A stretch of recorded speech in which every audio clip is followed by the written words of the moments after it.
And can you just explain, take us into this jury room and how the jury came to the conclusion it did?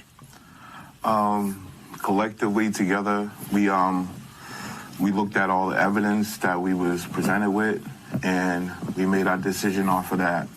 We didn't, at first, some had their own personal opinions on what the case should be or whatever, and was like a personal feelings and stuff like that, and we had to stick to what evidence we had in front of us and go with that. So it was more or less just trying to figure out that part, and it took us a couple of days to really get the gears going, but when we did, it was smooth trails after that. To that point, the evidence, was there a singular piece of evidence that seemed to move the majority of the jurors in the room, or were there multiple pieces?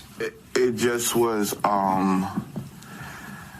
It was the whole case altogether, all the pieces, testimony, witnesses, and it just a lot together. And people had questions. We used the evidence to answer their questions, and we didn't try to go down these rabbit holes where we're just getting lost in what all these other things that was thrown at us in court or whatever, and we just had to lock down and figure it out through the evidence. Sir, I asked one of your other fellow jurors this question. It's a very fine distinction.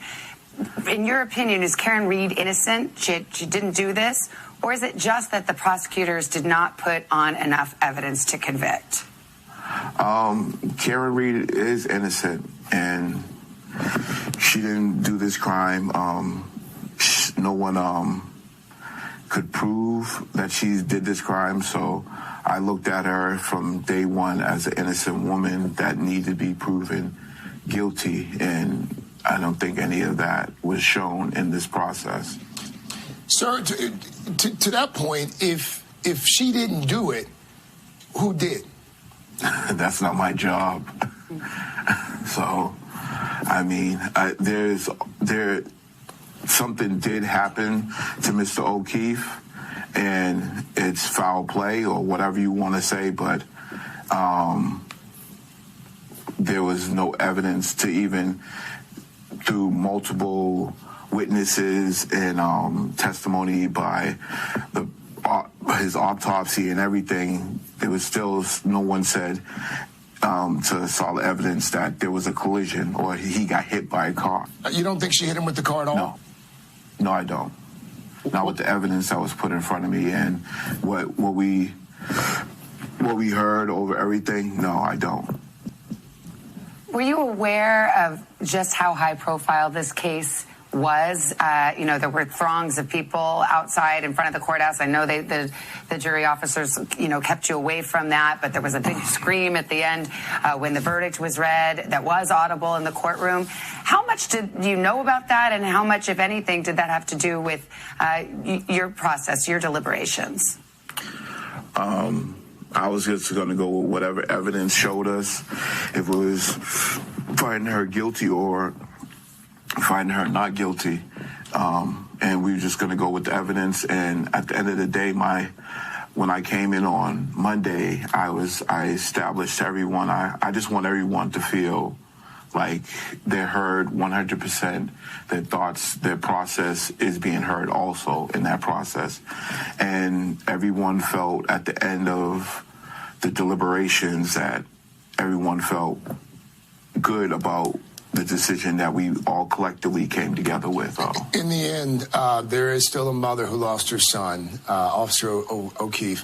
What do you think justice would look like for the O'Keefe family? Someone looking into it further, but looking into it further with the evidence that you already have, and then you finally find a possible person,